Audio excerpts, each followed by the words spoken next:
Rahim. So we are honored to have again our Sheikh Dr. Suhaib Hasan Abdul Ghaffar. MashaAllah, you all know him many times. The Sheikh came, MashaAllah. His great grandfather was a great scholar of Hadith and student of Sayyid Mian Nazir Hussain Delvi, who was occupying the chair of Shah Waliullah Delvi in Delhi. So it was the greatest center of seeking Hadith at that time. So his great grandfather took Hadith from the greatest scholar of India at that time. And after the Sheikh's father, he was teacher in Medina University for more than 20 years. All the main teachers of Hadith from around the country, from around the world, they benefited and got ijazah from his father. Many of teachers in Saudi University, Egypt universities, many teachers in Africa, in England, many they have ijazah and hadith from the Sheikh's father, Sheikh Abdul Ghaffar Hasan. Sheikh Suhaib, mashallah, you all know he graduated as well from Medina University, from the second batch of the university, and he had benefited from all the major scholars, Sheikh Muhammad Ibrahim al-Sheikh, Sheikh Ibn Baz, Sheikh Nasiruddin al-Albani, one of the leading scholars of hadith, Sheikh Muhammad Aman al-Jami, Sheikh Abdul Muhsin Abad, all the major leading, Sheikh Abu Bakr al-Jazairi, all the leading scholars, Hafiz Muhammad Gondelvi as well, who was teaching in Medina University. So since the Sheikh graduated, he's been teaching in Africa. Then in London, he has been a founding member of Masjid Tawheed and the Sharia Council in London. He has been as well in the 90s Amir of the Markazi Jamiat al-Hadith, which now has more than 50 branches. As you know, Alhamdulillah, our masjid as well is a branch of it. So the Sheikh, he has been very active in Dawah. He has been active as well in the Muslim Aid. He was trustee for a long time, chairman. So Alhamdulillah, and the Sheikh has been appearing on Islam channel, Huda TV, and he's been traveling around the world giving lecture, authoring books, and he's been active as well in the European Fiqh Council with senior scholars, senior Saudi scholars from the Lajna Daima. So Alhamdulillah, the Sheikh has been active in many fields, in writing, in talks, and inshallah I will give this Sheikh soon. But just before starting, I would like to remember the brothers and the viewers as well of the video that inshallah next Wednesday we will go on a long course with the Sheikh of Sahih Bukhari, which will be weekly courses on Wednesday night. You can register online. I mean, it is free for those who are not working or are on benefits. There's a little, just minimal fee for those working and on medium income. So we'll enjoy everyone watching this video in here to join the course. It's a very beneficial course. The Sheikh completed Sahih Muslim before in 6-7 years. So Alhamdulillah, I know some brothers say it's a long, but may Allah give us life. I mean, the Sheikh's father as well lived more than 90 years and taught, Alhamdulillah. So that we hope, inshallah, to complete. We only need determination. And inshallah, we encourage the brothers and the viewers of this video as well to register for the course. It will be very beneficial. You can assist it live in Leighton, or you can watch it live streaming, or you can even watch videos if you're working Wednesday night and you want to watch the videos on the weekend, and you can watch the videos with your family and benefit and ask questions live as well. So the third point is, inshallah, I mean, the Sheikh as well, he has been very active in the magazine Sirat-e-Mustaqim, which is an Urdu magazine of the Jamiyat. So I have put some free samples at the box. It's an Urdu magazine, but the Sheikh has got fatwa and some important writings in it. Sheikh Abdul Hadi has issues. Dr. Bahauddin, he has some important, some very excellent articles regarding history. So the main scholars in UK, those who know Urdu, I mean, you can take free copy, you can register as well. It's just £30 a year. So I mean, we encourage brothers as well to carry on this very important magazine and to register. So without any further delay, I will give the mic to the Sheikh to start about the biography of Imam Bukhari, and without any further delay. Wassalatu wassalamu ala nabiyyina Muhammad wa ala alihi wa sahbihi ajma'in. Amma ba'd. My dear brothers and sisters, you must have heard a very famous hadith. إذا مات ابن آدم انقطع عنه عمله إلا من ثلاث. Our Prophet Muhammad sallallahu alaihi wasallam has said that when a person dies, all his actions come to an end, except for 3 actions. The thawab, the reward of these 3 actions continue even after his death. And what are these three actions? علم نافع ينتفع به. He has left knowledge behind him and people are getting benefit out of it. أو صدقة جارية. He has started a sadaqah, a trust, a waqf, and people are benefiting from that sadaqah. The third one is أو ولد صالح يدعو له. He got pious children who are supplicating, making dua for him. Here we are discussing about that great man, Imam Muhammad ibn Ismail ibn Ibrahim bin Al-Bukharee bin Bardizbeh, who died in 256 of Hijrah. So it means 1182 years have passed upon this person. 1182 years. And his book Sahih Al-Bukharee is so famous that it is said, Asahhu kitabin ba'da kitabillah. After the book of Allah, the most correct book, and that is the collection of Al-Ahadith by Al-Imam, this great Imam Al-Bukharee. So we should try to learn about these great pioneers, great scholars of Islam. How did they spend their life? Why Allah subhanahu wa ta'ala has given them so much popularity that even now people remember them. And this is how we are encouraged to tread on the very same path on which they have been walking and they have passed their life upon it. So Muhammad ibn Ismail, who was born in Bukhara, which is now in Uzbekistan, in 194 Hijrah. 194 Hijrah in the month of Shawwal, 13th of Shawwal.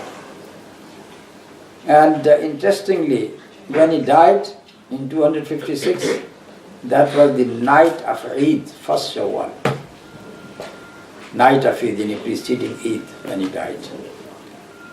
At the age of 62 years, less 13 days. So that person, Muhammad ibn Ismail ibn Ibrahim bin Al-Bukharee bin Bardizbeh, the grandfather of his father, Al-Bukharee, he is the first one to become Muslim on the hand of the ruler of Bukhara, whose name was Yaman al-Ju'fi. Because he was from a tribe of Al-Ju'fa, he is called Ju'fi. This is how, when he became Muslim on the hands of this person, this title Al-Ju'fi, he attracted this title as well. So Ju'fi does not mean here that he is himself from the tribe of Ju'fa. No. He is attributed to this tribe. Why? Because of Wala. Wala means that he became Muslim on the hands of one person of that tribe, who was the Hakim or the ruler of Bukhara. Now the whole house is a very pious house. His father was a muhaddis, Ismail, and his mother was a pious lady as well. And how do we understand that she was a pious lady? The eyesight of Muhammad bin Ismail, that when he was just a lad, his eyesight was gone. He became almost blind. And this woman, the mother, was always praying to Allah subhanahu wa ta'ala. And always crying and weeping and saying to Allah subhanahu wa ta'ala, "Oh Allah, return the eyesight of my son." Until she saw a vision, a dream. And she saw Sayyidina Ibrahim, Khalilur Rahman, alayhi salam. She saw Sayyidina Ibrahim telling her, "Woman, don't cry. Allah subhanahu wa ta'ala has returned the eyesight of your son because of your lot of dua and because of your crying." The next day when she got up, she saw Muhammad with his eyesight back.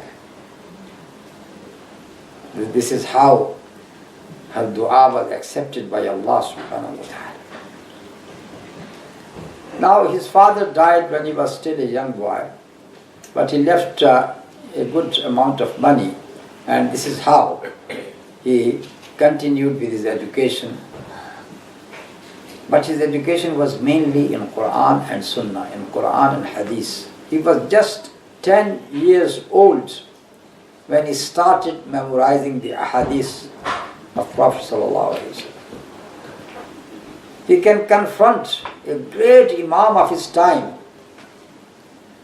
Imam who was known as Al-Imam Al-Dakhili, and can correct him in the isnad of the Hadith. I don't go into the detail of that isnad, but at the age of 11 he was correcting the greatest muhaddis of Bukhari, Imam Al-Dakhili. At the age of 16, he went with his mother, with his brother to Makkah for Hajj. Of course, after Hajj they returned back, his mother and brother, but he stayed there just to get more knowledge. So this is why he spent 4 years in Makkah and Medina. First in Makkah, and then he went to Al-Madinah, and he took knowledge from the shuyukh of Makkah and Medina. He got a book called At-Tarikh Al-Kabir. At-Tarikh Al-Kabir, the big history, it means the biographies of the traditionists, muhaddiseen. In the hadith terminology, At-Tarikh does not mean the history of them. It means history of the traditionists, muhaddiseen. So he wrote that book, At-Tarikh Al-Kabir, in moonlight.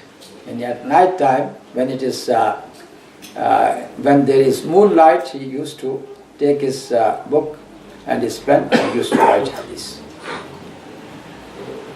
And then he traveled a lot. Also in the hadith terminology, it is known as a rihla fi talab al-hadith, talab al-ilm, journey in pursuit of the knowledge. So first of all he traveled to Makkah and Medina, and then the city of Al-Basra, and from Basra, you are still in Iraq, he would go to Baghdad, and in Baghdad he got his prominent teacher, Imam Ahmad ibn Hanbal. Then he went to Syria, he took from the Mashayikh of Syria. He also went to Egypt, and then back to his own country, which was known at that time as Turkestan. Now all that area is divided into 6 states. Among them is Uzbekistan, where there is Bukhara. And Turkestan, the eastern Turkestan, it is still occupied by China. And if you read the history of the Chinese Muslim, most of the Chinese Muslims, they are in Turkestan area. The name of which is now changed. It is known as Xinjiang. They have changed that name so that the Muslim, they keep on forgetting their past, what was Turkestan, and how these Uyghur Muslims, this is the name of the Muslims in China, in that province, how they are suffering because of their Islam. Not many people know that they were not allowed to fast. And the Chinese government was very strict upon that. Those people who fast, and they are known to be fasting in the offices, in their jobs, they are to be expelled from the jobs. First they are fined, but if they still fast, then they are going to be expelled from their jobs. They got night patrol in those areas which are populated by the Muslims at suhoor time, just to check if there is any light from any house, which means that people are awake and they are preparing their suhoor meal. And this is how they catch the victim They catch the culprit, the person who is preparing suhoor. This is how they are suffering. But not many people know about that. So he traveled in that Turkestan area, in all those cities which now we only know the names, which is Herat and Merv and Balakh, Nishapur, Ray, Khurasan. So this is why Imam Bukhari has said that I have written from more than 1,000 sheikh. But in his Sahih al-Bukhari, the number of his mashayikh from whom he has narrated, they are 289. Why he did not write from all the other mashayikh? Imam Bukhari was very strict in one important thing. He believed, and we also believe that, because this belief is taken from Al-Quran. And what is that belief? Al-Iman yazidu bil-ta'at wa yanqusu bil-ma'asi. The faith grows with obedience and it decreases because of disobedience, because of sins. إِذَا تُلِيَتْ عَلَيْهِمْ آيَاتُهُ زَادَتْهُمْ إِيمَانًا. Quran says that when Quran is read to these believers, زَادَتْهُمْ إِيمَانًا, it increased their iman, their faith. So that is something which was established by Al-Quran, but some people, they believe that iman by itself does not grow. It stands as it is. So there is this difference of opinion. Does it increase or not?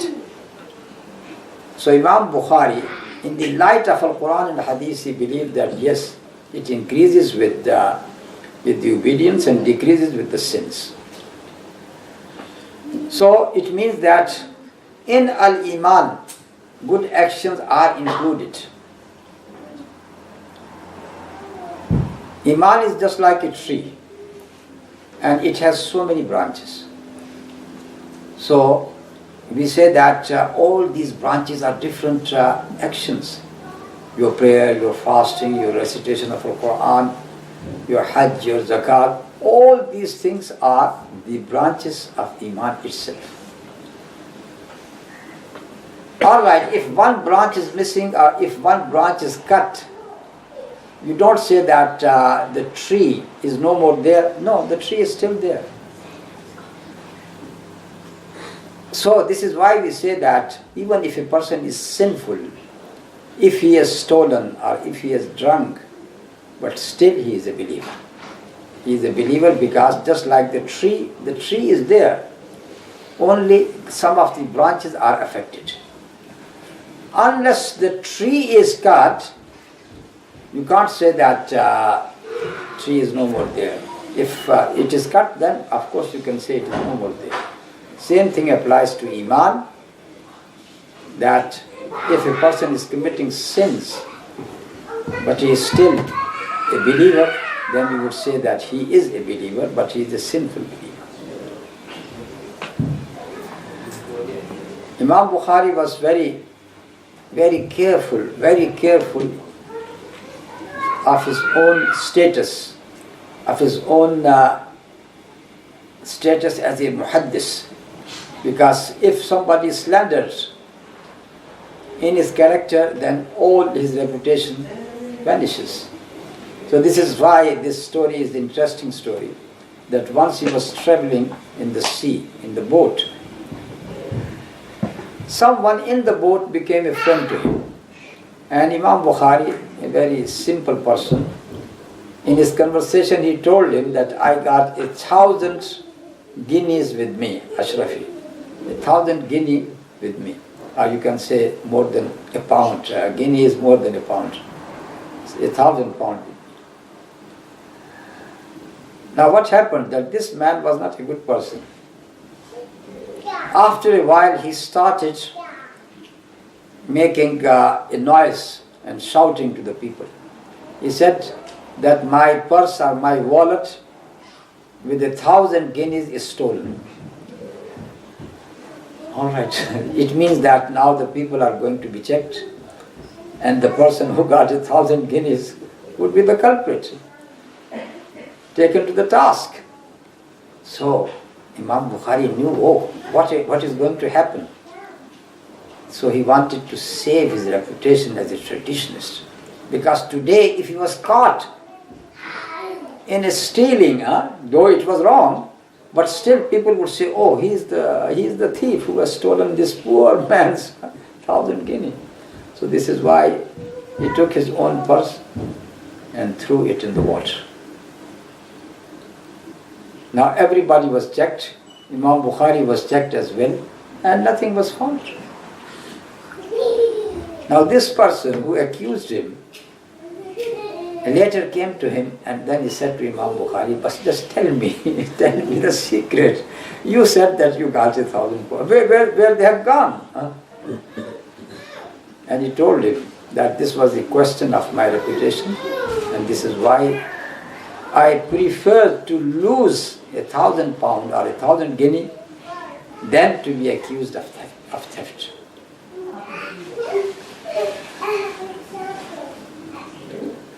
So that was his piety and wara.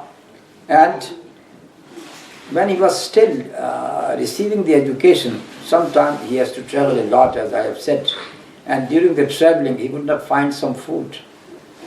So he would take just the leaves and the grass and the water, and this was his food during his traveling.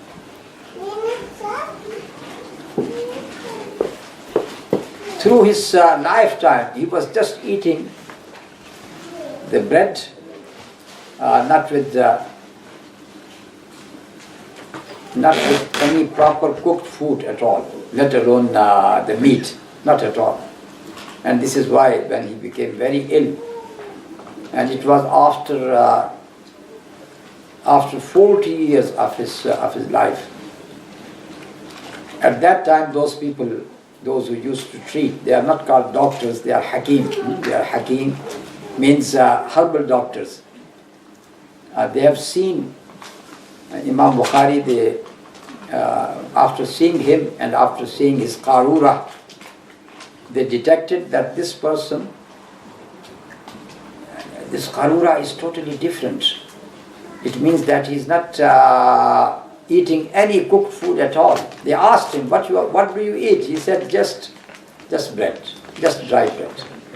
They said, no, try to eat some meat with it. He said, no, I'm not going to eat any meat with it. He only accepted to take some sugar with the bread. That was, as we are saying, that his character and the way he lived. And another story of his piety, that once when he was at home and he was writing with his ink pot beside him, the maid passed by that way and she might have kicked the ink pot unintentionally, but the ink was spilled. So Imam Bukhari said to her, just a simple question, what did you do? And she said, if there is no way, then from where I should pass? So Imam Bukhari did not become angry. He did not become angry, and he was about to be angry, but he controlled his anger, and he said, I free you for the sake of Allah subhanahu wa ta'ala. She was a slave girl working in the house. He said, I free you for the sake of Allah subhanahu wa ta'ala, because she made him angry and he wanted to control his anger and get some sawab from Allah subhanahu wa ta'ala. In the same way, when he was some money with him, especially the money which was left by his father, he used to do some trade. So he got some commodity which he received from one of his friends, and the trader came to him and offered him 5,000 dirham for that.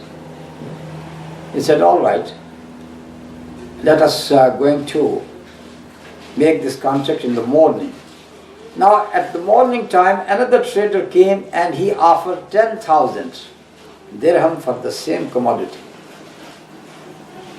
But Imam Bukhari did not accept that. He called upon the first one, the one whom he saw at the previous day, last day, and asked him, give me 5,000 and take this commodity. And someone asked him that you have been offered a double price, 10,000 dirham. Why did not you accept it? And he said, لا أريد أن أنقض لا أحب أن أنقض نيتي. I don't like to break my niyyah, because last night I got my intention to sell this commodity to this man. So this is why I did not want to break my intention. And it is also said that he used to say that I did not backbite any person since I knew that it is haram. That is a great thing. Imam Bukhari wanted to follow the sunnah of the Prophet ﷺ. And when he found that the Prophet ﷺ used to practice archery, Imam Bukhari also learned the archery. And this is how he was known as a very good archer. At night time he used to pray the normal prayer of the Prophet ﷺ, which is 13 rak'ah or 11 rak'ah. 11 rak'ah and 8 rak'ah Qiyamul Layl with 3 rak'ah witr. And after 3 rak'ah witr, sometimes the Prophet ﷺ used to add 2 more rak'ah. That was in ordinary days. But in Ramadan, he would finish the recitation of Quran once with the people. Because you know that the people, they read Al-Quran 1 juz each night. So in this way he will finish one Quran in 1 month's time. And then each 3 nights he would finish one Quran. Each 3 nights. So it means that in 30 days time he would finish 10 times more. 10 times, and the one which we have just mentioned, 11. And then every day from the dawn to the breakfast time, he would finish it once again. So in 30 days, 30 Quran. So altogether 41 times he would read Al-Quran during the month of Ramadan. And he was so fond of his work, that is to collect the ahadith, that at night time he would stand up so many times, sometimes 8 times, 9 times, 10 times. He would get up from his sleep and then he will light his lamp and then he would write that hadith. So his servant, which is known as Warraq, Warraq means it is coming from Waraq, the person who was writing the ahadith in the book later to make a copy of that collection. His Warraq was a young man who said to him, he said to Imam Bukhari, why don't you wake me up? I can light the lamp for you. He said, no, you are a young man, I don't want to disturb you. Let me stand myself. The ruler of Bukhara, who was Khalid ibn Ahmad al-Zuhali, he said to Imam Bukhari that, could you please come and teach my children al-Hadith at my palace? What was the answer of Imam Bukhari? No. This Hadith is the inheritance of the Prophet ﷺ, and I can't confine it to your children. No. When I give my dars, it is for all. So your children could come and join my dars. He said, all right, if they come to your dars, can you have them seated in a different place behind the curtain so people don't know that the children of the ruler are there as well? He said, no, they have to sit with all other people. That was the main reason why Imam Bukhara at the end of his life was expelled from Bukhara, and he has to leave Bukhara only because the ruler, this person Khalid ibn Ahmad al-Zuhali, became very angry to him, and he started a fitna against him, this which I am going to mention later. Now, Imam Bukhari is known with a very sharp memory of hadith, very strong memory of hadith. And you might have heard that story that when he went to Baghdad, the people of Baghdad, they all assembled because his reputation was everywhere and they wanted to listen from Imam Bukhari al-Hadith. But they said, let us examine him as well. So what they did, they picked 100 ahadith. Then there were 10 traditionists, muhaddithin. Each traditionist got 10 hadiths with him, with its isnad. Not just the text of hadith, no.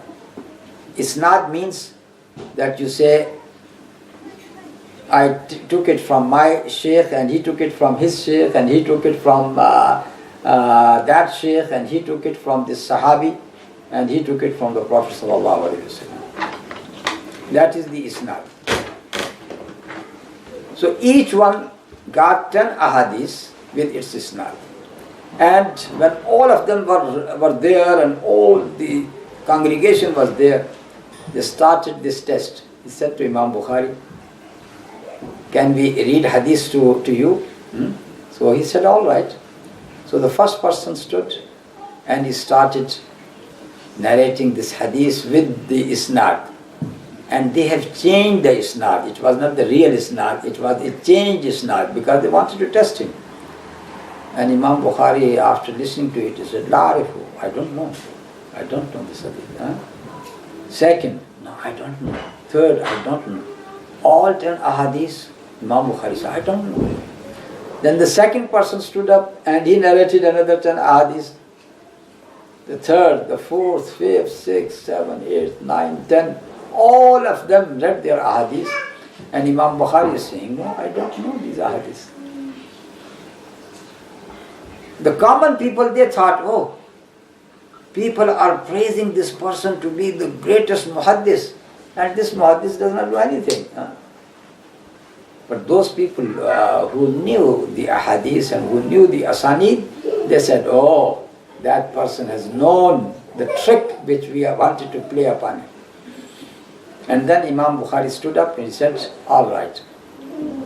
He said to the first person, see his sharp memory? He was not writing, he was not seeing any notes. He said to the first person, your first hadith, which you read like this, no. The real isnad is like this. And then the second hadith with isnad, the correct isnad. In this way, he corrected all 100 ahadith. And in the very same order in which they have read, not even changing the order. So this type of memory is a great gift from Allah subhanahu wa ta'ala. And this is how he was known to be the greatest scholar, the greatest muhaddis. Same thing, or a similar thing was done by the muhaddisin of Al-Basra. When he went to Basra, so what did they do? They have taken about 400 ahadith, but they mixed up the isnad of one isnad which is by which the people of Syria are known. They mixed up with the isnad of the people of Sham, the people of Iraq, and the people of the asanid of Syria mixed up with the asanid of Iraq, and the asanid of Yemen was mixed up with the asanid of Hijaz, Makkah and Medina. Once again, same thing happened. Imam Bukhari, after listening to them, corrected them all. He said, no, this is the right isnad, not the one which you are telling me. So this is how Imam Bukhari, he used to have his circles of knowledge everywhere, wherever he has gone. And great people like Imam Muslim. You see, another collection of hadith after Bukhari is the collection of Imam Muslim. Imam Muslim is the pupil or the student of Imam Bukhari. Imam Bukhari used to give his fatwa as well, because some people, they got this misconception that muhaddiseen people, they don't have understanding of the issues. They are not fuqaha. They can't give fatwa. That is wrong. Imam Bukhari, if you see his compilation, Sahih al-Bukhari, you will find that this person was a great faqih, means who got the understanding of all issues. One thing by which Imam Bukhari is known in his collection, which is the collection of Sahih al-Bukhari. And before I say about this particular issue of al-fiqh, let me say that how he started collecting this book. Because one of his teachers, he is a great muhaddis, Ishaq ibn Rahawayh. Once he said, when he was giving the lesson, I wish someone could collect the authentic ahadith of the Prophet Muhammad sallallahu alaihi wasallam. Authentic ahadith. So Imam Bukhari took that task for himself. He said, I am going to do it. So this is how he started those ahadith which he took it from his mashayikh, from his shuyukh, and started writing them. And he was so concerned, or he got such a great respect of the ahadith, that whenever he wrote a hadith, first of all he has taken a bath. He has taken a bath, prayed 2 rak'ah, and then he wrote that hadith. And this is also an answer to some of the critics who said that the collection of Sahih al-Bukhari did not start with the normal khutbah. The normal khutbah which the person, when he gives a sermon, he say, Inna alhamdulillah, nahmaduhu wa nasta'inuhu wa nastaghfiruh, wa na'udhu billahi min shururi anfusina wa min sayyiati a'malina. This khutbah. And this khutbah you can see it in some books as well. Any scholar, when he is going to start his book, he will write this part of khutbah. So they say that Imam Bukhari did not give or did not place that khutbah in the beginning of his collection. That is one of the criticism which has been leveled against him. And the answer to that is, there are 2 things. One, that this practice of saying, Inna alhamdulillah, nahmaduhu wa nasta'inuhu, that was the practice of the Prophet ﷺ when giving a sermon verbally. So verbally, when you give a sermon, you have to say that. But when he wrote his letters, commandments to different people, and even he has written to the kings and the rulers of different countries, there was no such khutbah at all. Just Bismillah is enough. So Imam Bukhari did not do anything against the Sunnah. And the second thing is, the person who is taking the bath and then offering 2 rak'ah prayer, then he writes the hadith. What do you think? What a great respect he got for this hadith. That he only inserted that hadith after taking a bath of ghusl and after praying 2 rak'ah. In this way, he collected these ahadith. In number, there are about 8,000 ahadith in Sahih al-Bukhari, but which he picked and selected from 600,000 ahadith. 600,000. 600,000, when we say 600,000, it means the hadith may be only one hadith, but it has come to Imam Bukhari from 10 isnad, different isnad. So they are counted as 10 ahadith, because each hadith is coming from a different source. The text is the same. So this is why when you hear about such a great number of 600,000, don't think that they are all the text. No. It means that they are coming from different sources. This is why this number has been increased. So Imam Bukhari selected these 8,000 hadiths from such a great number. But there are repeated ahadith as well. So if you take away the repeated ahadith, you are left with 4,000 ahadith. And these are the authentic ahadith of the Prophet ﷺ, the most authentic one. Similar number you will find in Sahih Muslim as well. And then there are 4 books of Sunan. And there are so many thousands in these books. And the biggest collection, as you know, that is of Imam Ahmad ibn Hanbal, the teacher of Imam Bukhari. So Imam Ahmad ibn Hanbal got his Musnad.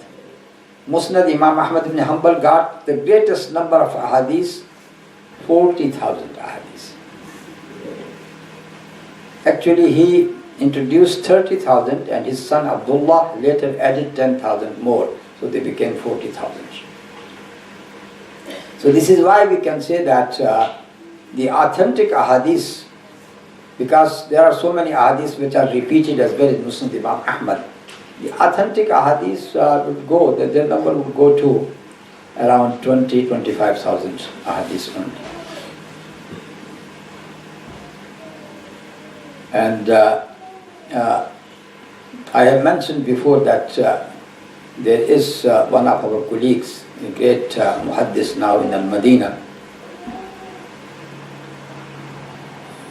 That person, Muhammad Ziya al-Rahman al-Azami, and that person is a new Muslim, because he became Muslim when he was a young person in India, and then he left Hinduism and he traveled from place to place to run away from those people who wanted to catch him, until he went to Saudi Arabia, and then he studied there in Mecca, in Al-Madinah, and then he taught in Al-Madinah until he retired.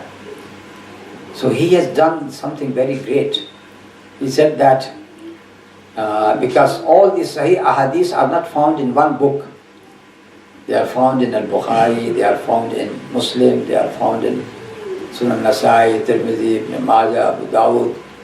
So why should not I put them together in one collection? So this is the work which he has done.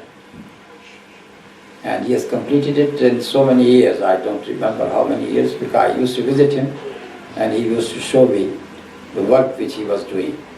Collecting the ahadith and authenticating. He also inserted each hadith after authentication. He did not rely upon authentication of other traditions. Of course, he can't challenge Imam Bukhari, no. Whatever Imam Bukhari has said, that was right, that was authentic. He has taken it as it is. But some other ahadith which are found in other collections, he did his own research and then he put them together.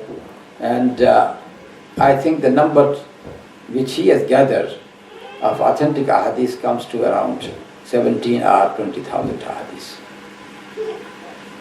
So Imam Bukhari's one main character of his collection is that he gives a heading, under that heading comes sometime one ayah of Quran, and then those ahadith which are related to that heading. This heading in Arabic is known as tarjama. And one of the great traditionists who explained Sahih al-Bukhari, his name is Qastalani, he said, Fiqh al-Bukhari fi tarajimihi. If you want to understand the fiqh or the understanding of Imam Bukhari, then look at his tarajim, these headings.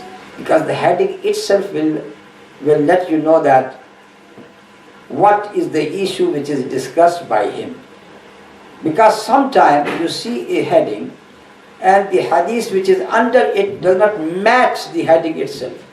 And this is why the people said, oh, why Imam Bukhari has mentioned this tarjama and there is no hadith related to that heading at all. But with research, there are books which are written about just this issue only, about the understanding of Imam Bukhari in his tarajim. That they wanted to show that how this heading is related to the ahadith which are mentioned under it. So we can say that he was a great scholar and he was a great faqih as well, and he has given his fatwa in so many matters. As I said in the beginning, that he believed in that certain issue that Iman is increased with obedience and decreased with the sins, and this is why that issue becomes a very important issue. In the same way, for example, Imam Bukhari also believes in the lights of the ahadith of the Prophet ﷺ that Surah Al-Fatiha, or the reading of Surah Al-Fatiha, is vital in each rak'ah.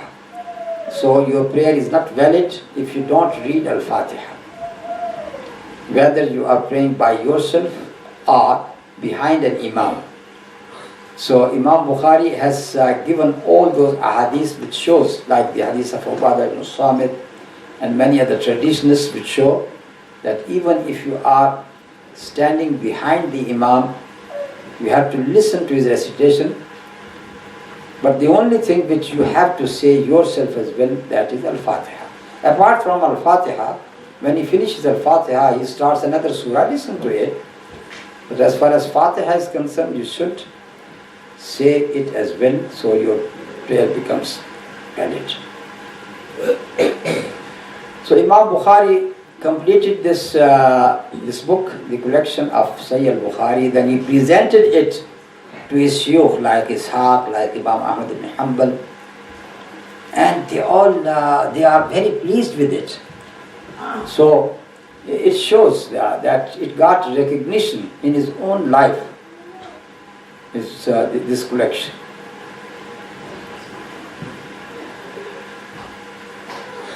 After going through all these different capitals of the Muslim state, in the end he settled down in his own country, Bukhara, in his own city, Bukhara, where he used to have his dars.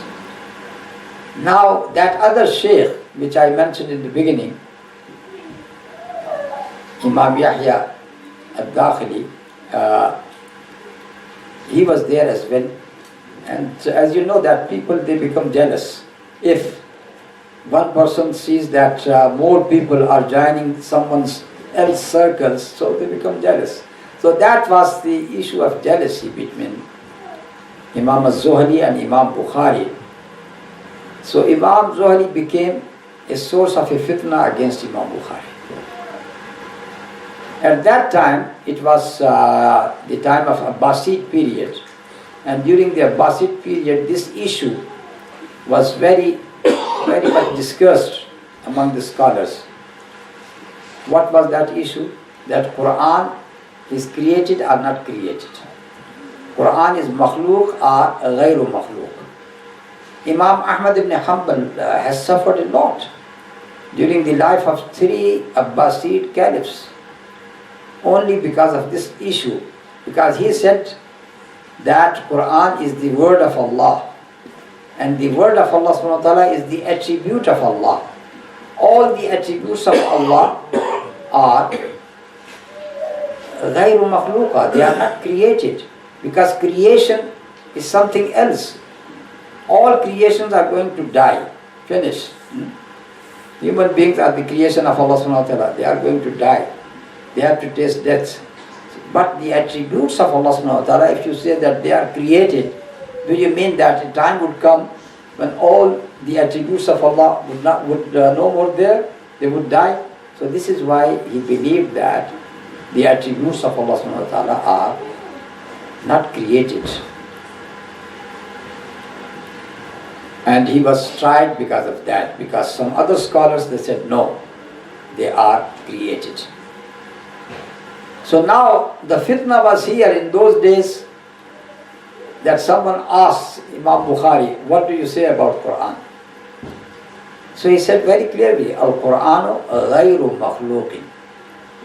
Quran is not created. Wa a'malul khalqi makhluqatun, or af'alul khalqi makhluqatun. But the actions of the human beings, they are created. وَالسُّؤَالُ عَنْهُ بِدْعَةٌ, and to question such thing is a bid'ah, is an innovation.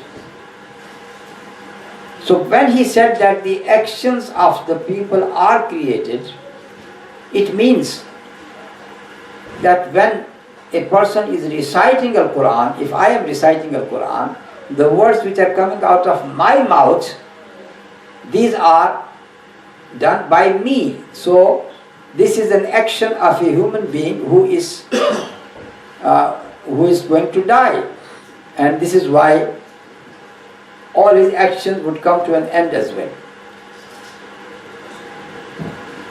Now what was spread about him, yani Imam al-Zuhali and his followers, they started saying, oh, Imam Bukhari is saying that the words of Al-Quran are also makhluk, they are created. And that was not what he meant. What Allah subhanahu wa ta'ala has said, that is not going to vanish at all. It would remain forever. But as far as my words are concerned, the words of a reciter are concerned, they are of course makhluqa, they are created one. But once it was said by an Imam like Imam al-Zuhali that Bukhari also believes in the creation of the words of Allah subhanahu wa ta'ala, the words has spread and people are divided into two groups. One supporting Imam Bukhari, one against Imam Bukhari. So it was a great fitna. Now don't think that this fitna is only in our times, because I know, I myself, I have witnessed many things when some people, they started spreading rumors about a scholar, that he believes such and such, so and so, and people becomes against him. Oh, he is a Hizbi, he believes in Hizbiyah, and he is affiliated to a certain group, so say he is Hizbi. He is Murji. He is Murji. Even the people don't know what Murji means, what Irja means. Irja means that Iman does not include the actions. So actions are not the part of Iman. That is Irja. So they would simply say to any scholar that he is Murji. And this is how this fitna is going on everywhere, in our times as well. And people, they started slandering each other, the scholars of Islam, because of this type of accusation. So during the time of Imam Bukhari, that was the fitna of Khalq al-Quran. This issue of Khalq al-Quran, the creation of al-Quran. People are divided into two sections, some supporting him, some against him. So he was so much disappointed that he left to another town called Bikand. Bikand, because among the traditionalists of Bikand is Muhammad ibn Salam Bikandi, one of the teachers of Imam Bukhari. It's called Al-Bikandi. So he went to Bikand. Even there people were divided into two groups. So Imam Bukhari was so disappointed, he moved to Samarkand. You must have heard about the word Samarkand. That is another town near Bukhara. So he went to Samarkand, and he did not reach Samarkand. He was still about to leave for Samarkand, because the people of Samarkand came to him and they said, "We welcome you in our town, so please come to our town." One day Imam Bukhari, he was not feeling well. And he said, "Let me embark upon my journey to Samarkand." So he mounted the beast, and he was about to leave. Then he said, "No, I am feeling too weak. I can't go." So then he dropped, and he came back to his place.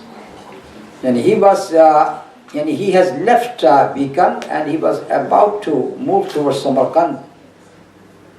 There was a small town or small village called Khartank, where he dismounted the beast and where he passed away. He met his death at this place called Khartank. There is an interesting thing about this word Khartank. Khartank His actual name is Hurma Baz. Hurma is dates. Hurma is dates. So that is the place of dates called Hurma Baz. Why it is known as Khartang in all the books? Because when Imam Bukhari was leaving towards Samarkand, people from everywhere started coming to accompany him.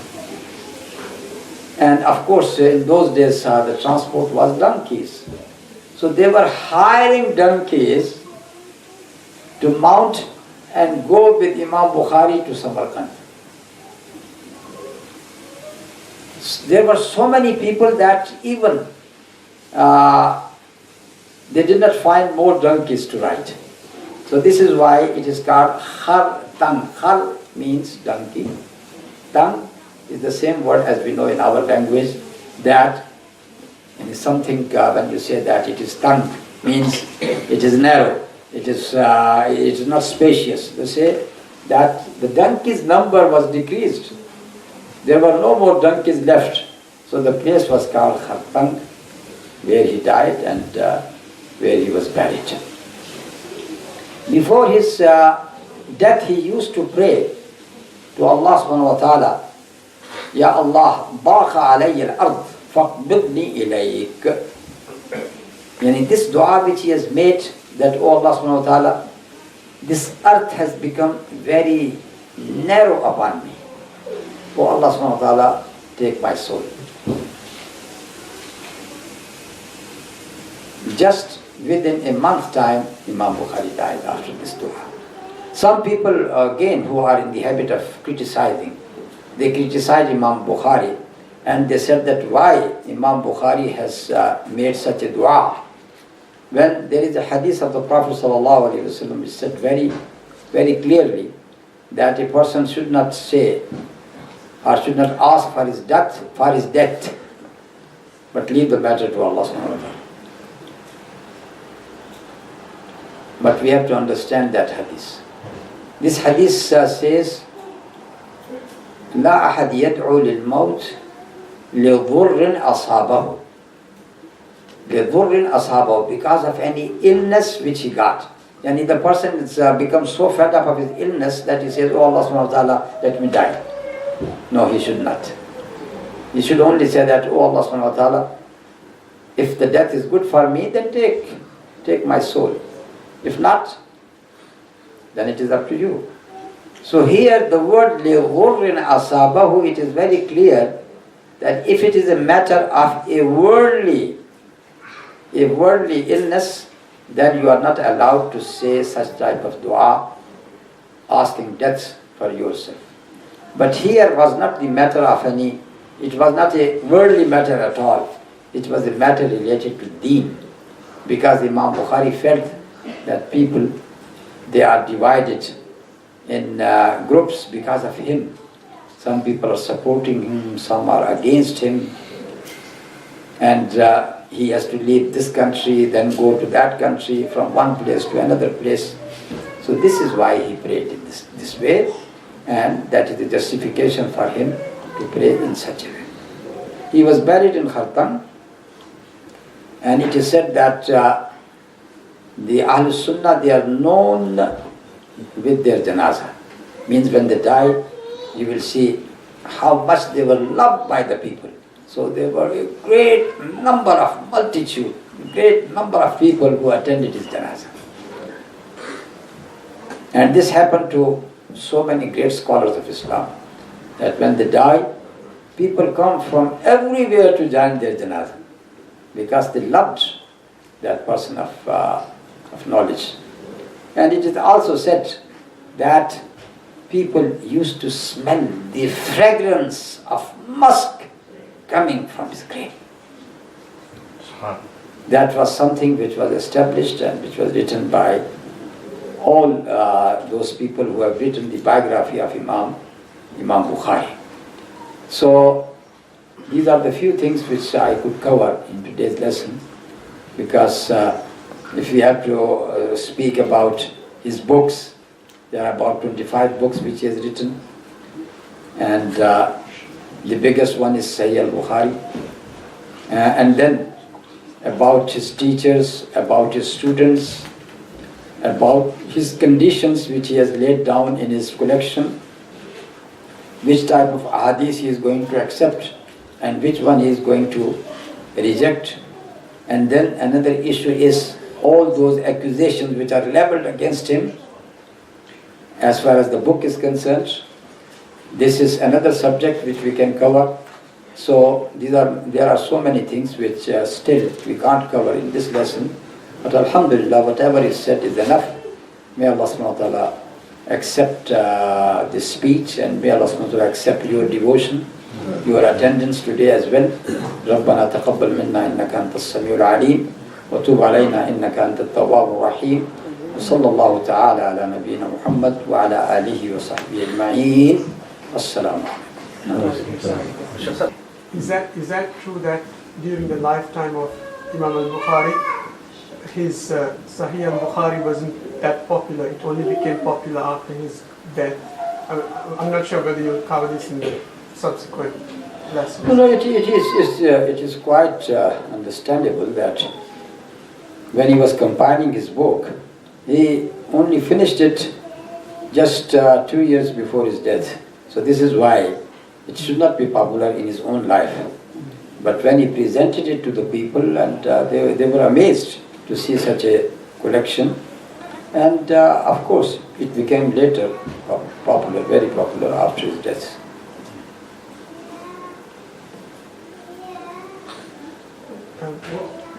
No. Was there any the Da'if hadith was there and the kind of Imam Bukhari? Did he correct any Da'if hadith, or he always correct the Sahih hadith? You see how hadiths become Da'if hadiths or weak hadiths.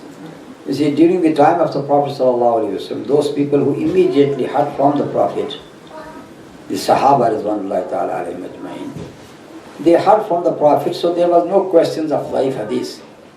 They say that I heard from the Prophet, and this who is saying is Sahabi. But later, when this hadith goes to the second generation, which is Tabi'i, and then to the third generation, which is Taba Tabi'i, successor to the successor, and then it goes to the people after them, and then the people after them, and that is the time of Imam Bukhari. So it means that between Imam Bukhari and the Prophet ﷺ, now there are about 5 or 6 mediums who are narrating this hadith. So here comes the questions of Da'if hadith, that some of the medium who have reported, they were not good in their memory, so they might have changed some word. There were people who might have fabricated a hadith by themselves, and then they said, oh, this is the hadith of the Prophet ﷺ.